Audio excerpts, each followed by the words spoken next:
India கூட்டணி சார்பில் குடியரசு துணைத் தலைவர் பதவிக்கான வேட்பாளரின் பெயர் இன்று அறிவிக்கப்பட உள்ளது.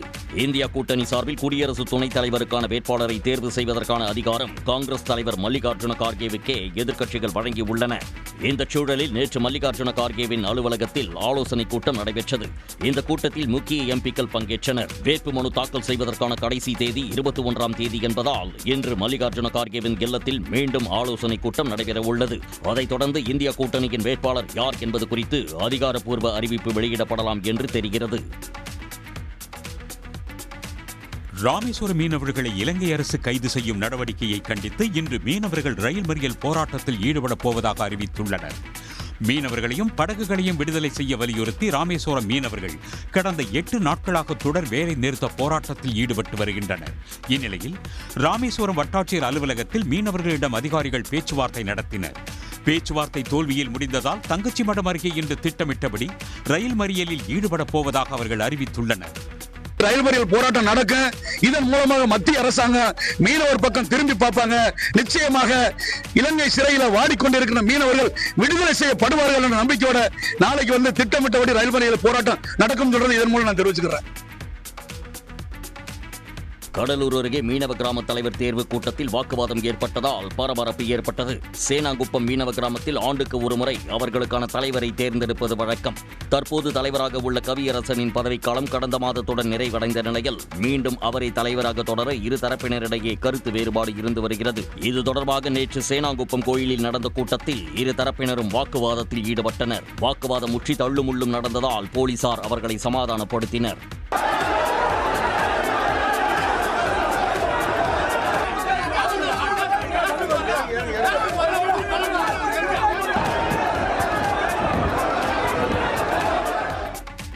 தொடர்ந்து அனைவரையும் கோயிலில் இருந்து வெளியேற்றிய போலீசார் கோயிலையும் பூட்டினர். மேலும் அடுத்த கூட்டம் போலீசார் முன்னிலையில் மட்டுமே நடக்க வேண்டும் என்றும் போலீசார் அறிவுறுத்தினர்.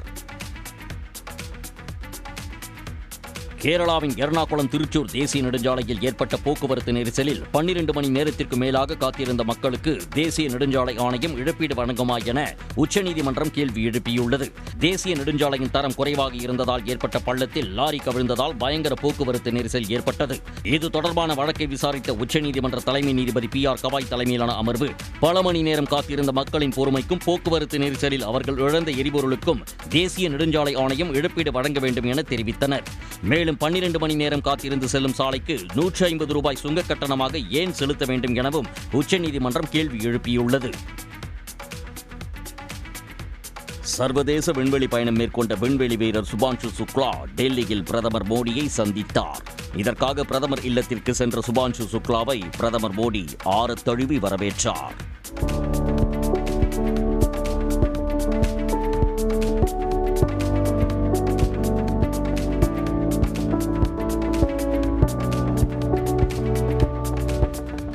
இந்த சந்திப்பின் போது சுக்லா தனது ஆக்சியம் போர் திட்ட முத்திரையின் மாதிரி மற்றும் சர்வதேச விண்வெளி நிலையத்திற்கு கொண்டு சென்ற தேசிய கொடியை பிரதமர் மோடிக்கு பரிசளித்தார். சர்வதேச விண்வெளி நிலையத்தில் எடுத்துக்கொண்ட சில புகைப்படங்களையும் பிரதமர் மோடியுடன் சுக்லா பகிர்ந்து கொண்டார். சுபான்ஷு சுக்லாவுடன் விண்வெளி பயணங்கள், அறிவியல் மற்றும் தொழில்நுட்ப வளர்ச்சி, இந்தியாவின் கனவு திட்டமான ககன்யான் உள்ளிட்ட விஷயங்கள் குறித்து பேசியதாக பிரதமர் மோடி எக்ஸ் தளத்தில் பதிவிட்டுள்ளார்.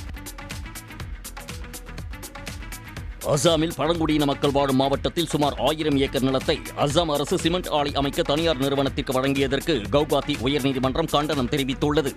அசாமில் பழங்குடியின மக்கள் அதிக அளவில் வாழும் டிமா ஹசோ மாவட்டத்தில் கொல்கத்தாவைச் சேர்ந்த மகாபால் என்னும் தனியார் நிறுவனத்திற்கு நிலம் ஒதுக்கி அசாம் அரசு உத்தரவிட்டுள்ளது.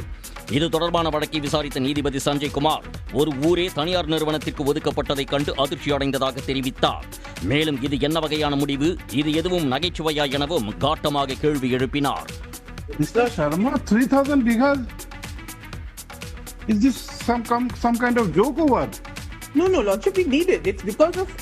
Your need is not the issue, madam. Public interest is the issue. Villupuram மாவட்டம் செஞ்சி அருகே அரசு உயர்நிலைப் பள்ளியில் போதிய ஆசிரியர்கள் இல்லாததால் மாணவர்களின் கல்வித்திறன் பாதிக்கப்படுவதாக பெற்றோர்கள் குற்றம் சாட்டியுள்ளனர். பொன்னாங்குப்பம் அருகே உள்ள துத்திப்பட்டு கிராமத்தில் அரசு உயர்நிலைப் பள்ளி உள்ளது. இந்த பள்ளியில் 216 மாணவ மாணவிகள் கல்வி பயின்று வருகின்றனர். கடந்த ஓராண்டிற்கும் மேலாக இப்பள்ளியில் தலைமை ஆசிரியர் உட்பட பிற வகுப்புகளுக்கும் நிரந்தர ஆசிரியர்கள் இல்லை என கூறப்படுகிறது. இதனால் மாணவர்களின் கற்றல் திறன் முற்றிலுமாக பாதிக்கப்பட்டுள்ளதாக பெற்றோர்கள் வேதனை தெரிவிக்கின்றனர். இன்றைய சூழ்நிலையில கவர்மெண்ட் போஸ்டிங் டீச்சர்ஸ் யாரும் கிடையாது, அதே போல HM கிடையாது. எல்லாமே எஸ்எம்ஸ் ஆசிரியர்களை வச்சு தான் நடத்தின்னு இருக்காங்க. டெப்யூட்டேஷன்ல இருந்து தான் போட்டுக்கிறாங்க. இதுல இருந்து பக்கத்து கிராமத்துல இருந்து டெப்யூட்டேஷன் தான் வந்து செயல்படுறாங்க.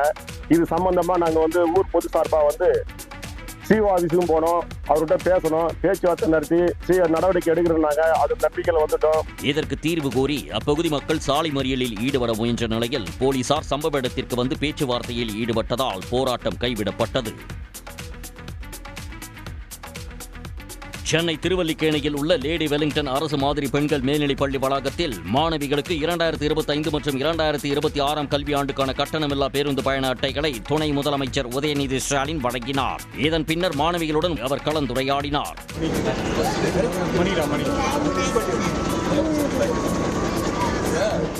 முதல் முறையாக தங்களது பள்ளி வளாகத்தில் இருந்து பேருந்துகள் தங்களின் இருப்பிடங்களுக்கே இயக்கப்படுவது மகிழ்ச்சி அளிப்பதாக மாணவிகள் தெரிவித்தனர். வெளி பஸ்ஸில் கவர்மெண்ட் பஸ்ஸில் வந்தோன்னா ரொம்ப ரஷ்ஷாக இருக்கும். நாங்கள் போயிட்டு வரதுக்கு ரொம்ப கஷ்டமாக இருக்கும். இப்போ எங்களுக்குன்னு ஸ்டூடெண்ட்ஸ்க்கு மட்டும் ஸ்பெஷலாக இந்த கவர்மெண்ட் பஸ் விடுறதுனால நாங்கள் கரெக்டாக டைமுக்கு வீட்டுக்கு போகிறதுக்கும் கரெக்டாக ஸ்கூலுக்கு வரத்துக்கும் கரெக்டாக இருக்குது. இதன் தொடர்ச்சியாக 25 வளாகங்களிலிருந்து மாணவ மாணவிகளுக்காக இயக்கப்படும் 50 சிறப்பு பயண நடைபேருந்துகளை துணை முதலமைச்சர் கொடியசைத்து தொடங்கி வைத்தார்.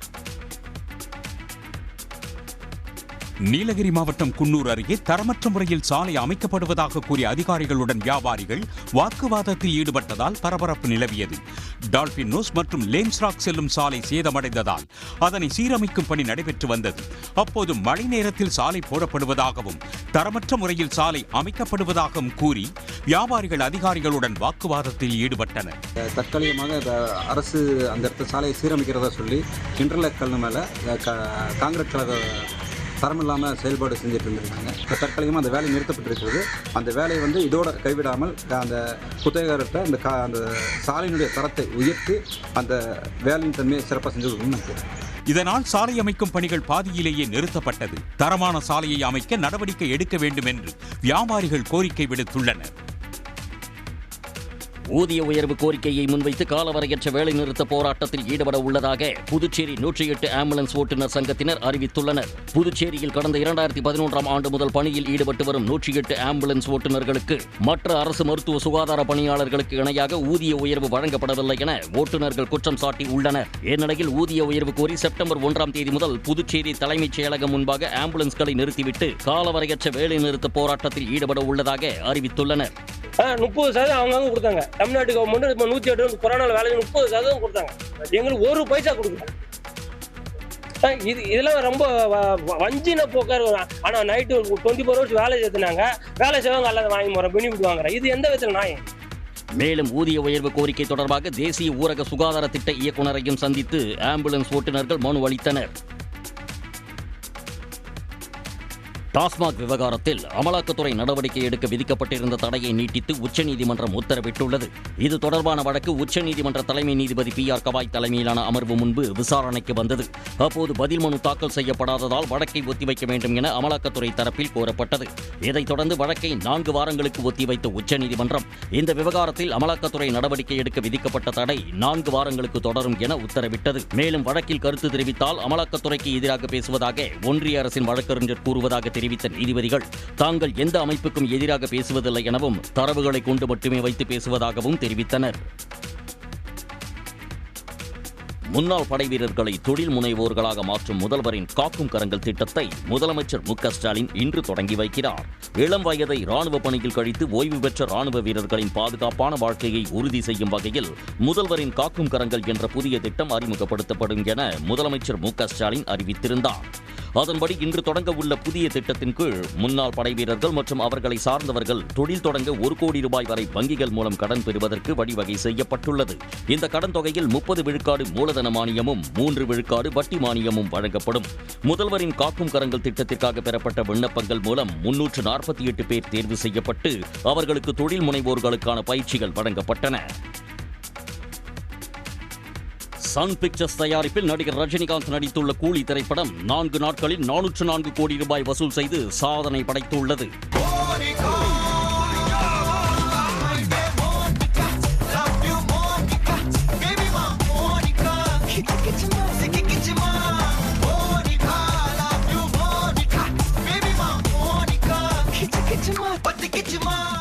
லோகேஷ் கனகராஜ் இயக்கத்தில் ரஜினிகாந்த் நடிப்பில் கடந்த 14ஆம் தேதி கூலி திரைப்படம் வெளியானது. இந்த படத்தில் ரஜினியுடன் சத்யராஜ், ஸ்ருதிஹாசன், சோபின் ஷாகிர், உபேந்திரா, நாகார்ஜுனா, அமீர் கான் உள்ளிட்டோர் நடித்துள்ளனர். ரஜினி திரையுலகில் கால்பதித்து 50 ஆண்டுகள் நிறைவடையும் நிலையில் பெரும் எதிர்பார்ப்புக்கு இடையே வெளியான கூலி படம் முதல் நாளிலேயே 151 கோடி ரூபாய் வசூல் செய்து புதிய வரலாறு படைத்தது. இந்த நிலையில் கடந்த 4 நாட்களில் கூலி திரைப்படம் 404 கோடி ரூபாய் வசூலித்து உலக அளவில் குறுகிய நாட்களில் அதிக வசூல் செய்த தமிழ் படமாக சாதனை படைத்துள்ளது. கர்நாடக மாநிலம் பெங்களூருவில் புதிதாக கட்டப்பட்ட மேம்பாலத்தில் கர்நாடக முதலமைச்சர் சித்தராமையா பச்சை கொடி காட்ட துணை முதலமைச்சர் டி.கே. சிவக்குமார் இருசக்கர வாகனத்தில் பாலத்தில் பயணம் மேற்கொண்டார்.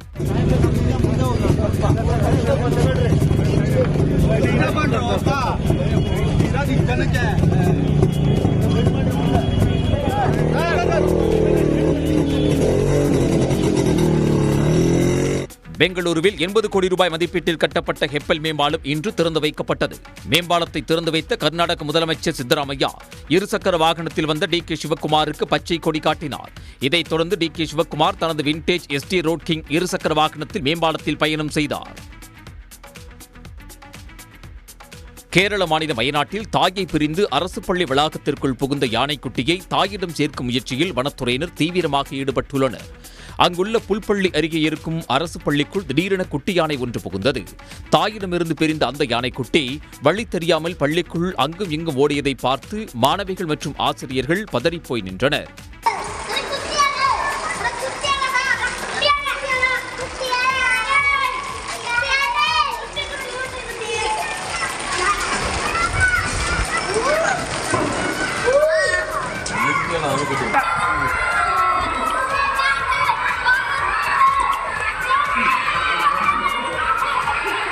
தகவல் அறிந்து சென்ற வனத்துறையினர் யானைக்குட்டியை மீட்டு அதன் கூட்டத்தில் சேர்க்கும் முயற்சியில் ஈடுபட்டனர்.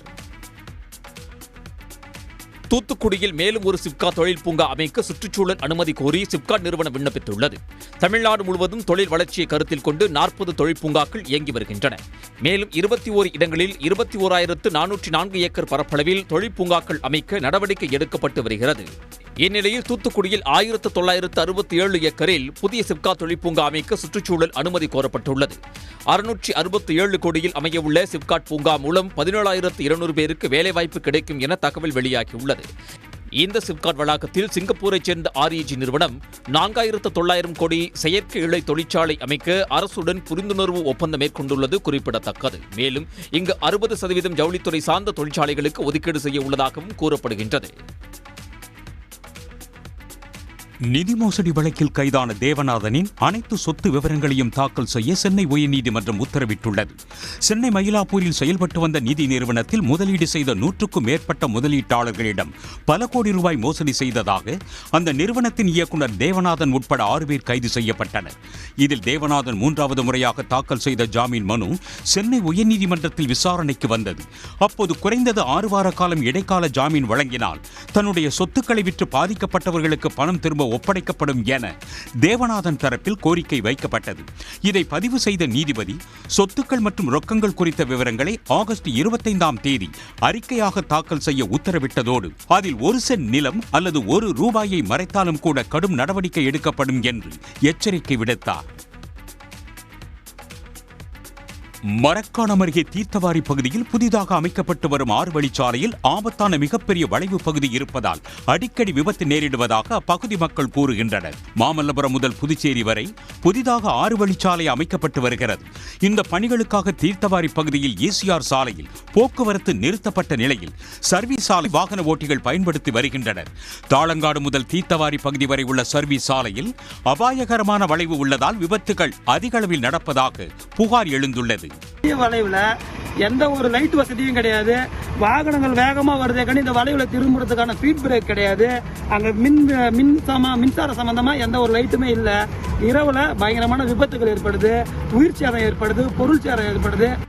சர்வீஸ் சாலையில் வேகத்தடைகள் எச்சரிக்கை பலகைகள் வைக்க வேண்டும் என்றும் கோரிக்கை எழுந்துள்ளது. தூத்துக்குடி மாவட்டம் ஸ்ரீவைகுண்டம் அருகே சூறைக்காற்றால் இருவேறு இடங்களில் மரங்கள் முறிந்து விழுந்ததால் போக்குவரத்து பாதிக்கப்பட்டது. தண்ணீர்துறை பகுதியில் உள்ள நெல்லை திருச்செந்தூர் சாலையின் நடுவே மிகவும் பழமையான மரத்தின் கிளை முறிந்து விழுந்தது. இதனால் அப்பகுதியில் 1 மணி நேரத்திற்கு மேலாக போக்குவரத்து பாதிக்கப்பட்டது. இதனை அடுத்து அனைத்து வாகனங்களும் மாற்று வழியில் திருப்பிவிடப்பட்டன.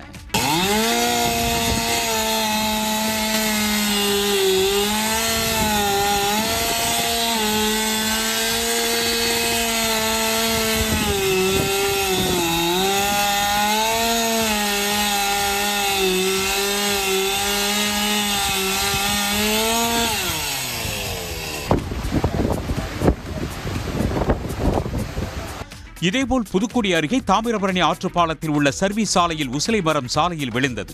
இதையடுத்து சம்பவ இடத்துக்கு வந்த தீயணைப்பு துறையினர் சாலையில் நடுவே விழுந்த மரங்களை அகற்றினர். கிருஷ்ணகிரி அருகே உள்ள சென்னம்மாள் கோயில் திருவிழாவில் கொதிக்கும் எண்ணெயில் பக்தர்கள் கையால் அதிரசம் எடுத்து சாமிக்கு படைத்து வழிபாடு செய்தனர். ஜம்புகுட்டப்பட்டி கிராமத்தில் உள்ள சென்னம்மாள் கோயில் திருவிழா கடந்த வியாழக்கிழமை கொடியேற்றத்துடன் துவங்கியது. இத்திருவிழாவில் முக்கிய நிகழ்வான கொதிக்கும் எண்ணெயிலிருந்து அதிரசம் சுட்டு கைகளில் எடுக்கும் நிகழ்ச்சி நடந்தது. இதில் ஏராளமான பக்தர்கள் கலந்து கொண்டு கொதிக்கும் எண்ணெயிலிருந்து அதிரசங்களை எடுத்து சாமிக்கு படைத்து வழிபாடு செய்தனர்.